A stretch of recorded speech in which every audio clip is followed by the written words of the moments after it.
Welcome to Toronto Real Estate with Riyaz Rauf. We are going into the holiday season, and let me take this opportunity to wish each and every one of you and your loved ones happy holidays and compliments of the season. Having said that, let me also take this opportunity to show you how the Toronto real estate market performed in the month of November. This month, I'm just going to take a little bit of a different approach to show you where we are now compared to last year.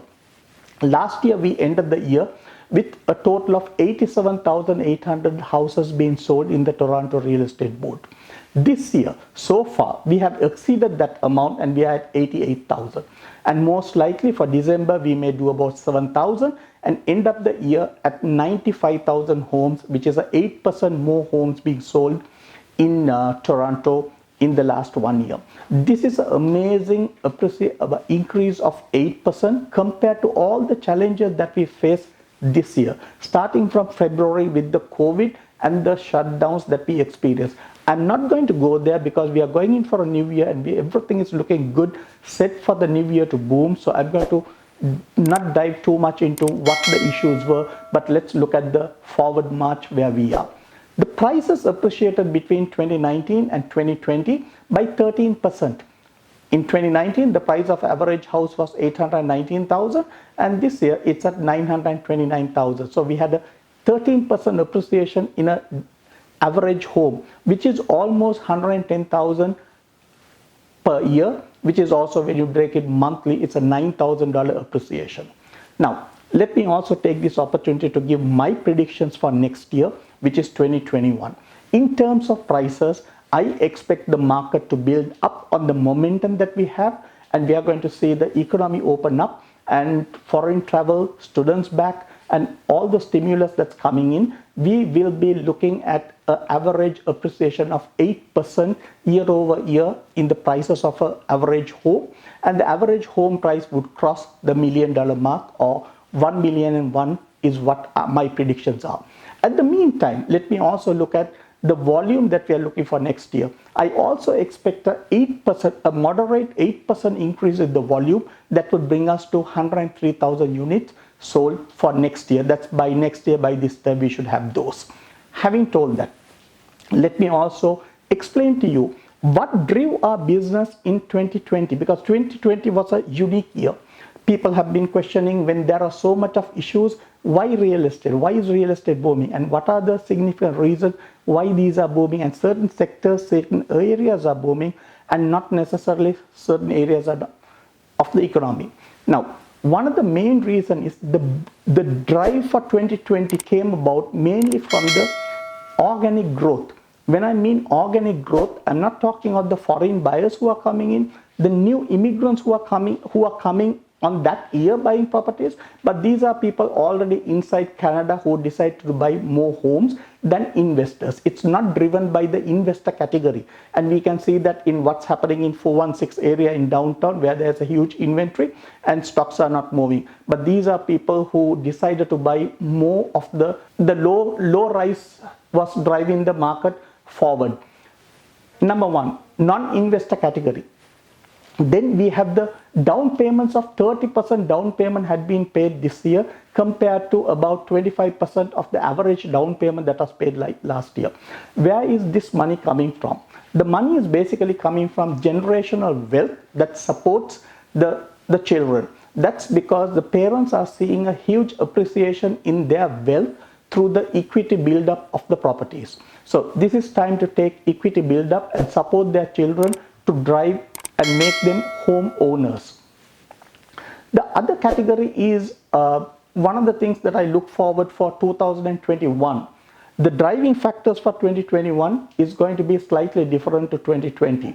And it's going to be primarily driven by immigration, because as we know, Canada has announced we are going to have 400,000 people coming in as immigrants for the next 5 years. So that's basically 2 million new immigrants that are investors and people who are skilled, who are coming into this country.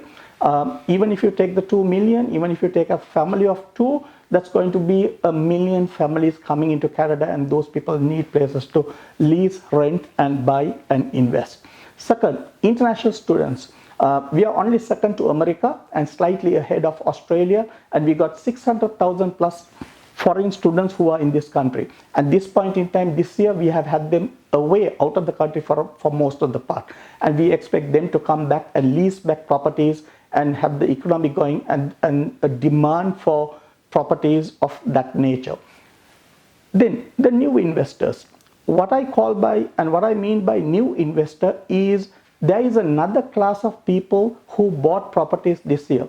I mentioned earlier the average price at the beginning of the year was 819,000, and now we are ending the year with 929,000, which is almost 110,000 more. 110,000 is about, you can pull out about 80% of that appreciation, which is 85,000 as equity, and you can buy a 400,000 investment property. So you are looking at a new category of investors coming into the market. Then we have the chronic issue of supply shortages that we have been encountering, and that's going to create even more demand and pressure on the prices. Then let's be also happy about how strong our Canadian currency at the moment. Now, I'm not saying that the currencies are getting stronger when there is more money supply, but on the other hand, when you compare with other countries when they are printing money and where there is a lot of money supply that's going on, the Canadian dollar is holding strong. And the way the Canadian government treated and managed the COVID issues is also inducing many people from other parts of the world, and especially the wealthy, to look at opportunities of investing and migrating into Canada. So that's another category that's going to be looking at moving over here. Then we also have the cheap mortgage rates. At the moment, I just renewed one of my investment properties at 1.59 variable just 2 days ago.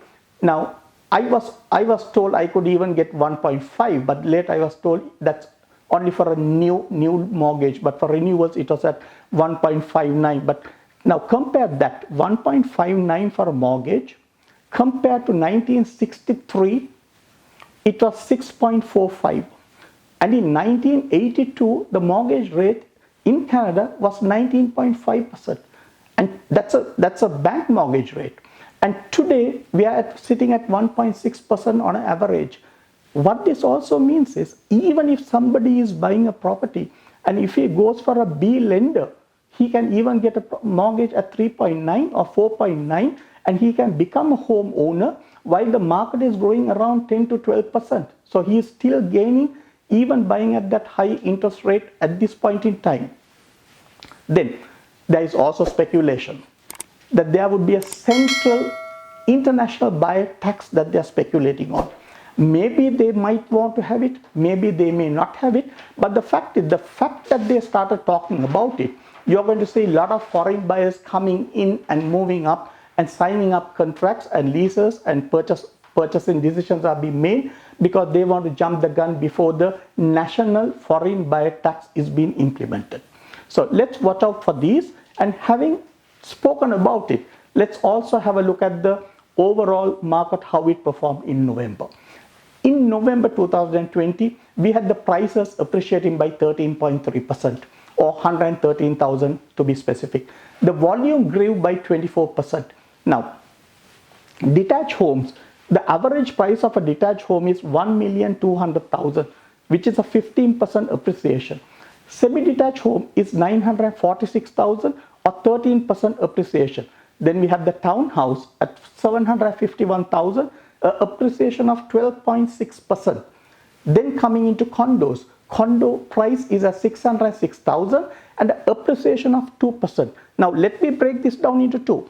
Condo appreciation is 2%. When you break the areas, 905 area, the condo appreciation is plus 5%. And when you look at the troubled area, which is 416, the condo appreciation is minus 3%.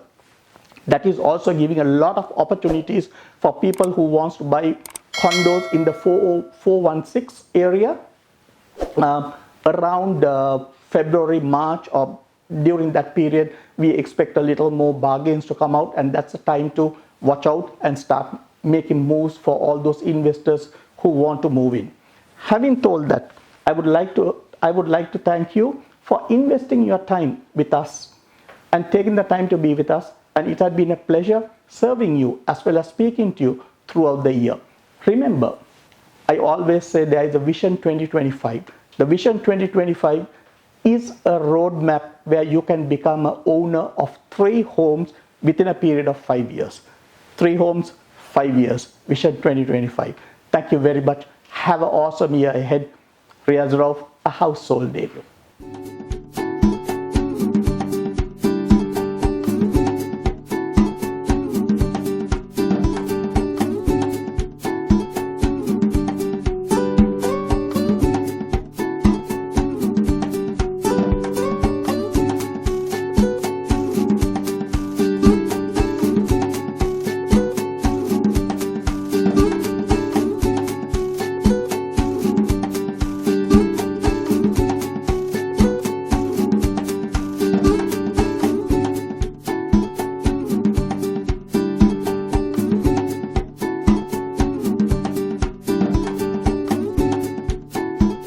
Household name: Riyaz Rauf, Rushdi Rauf.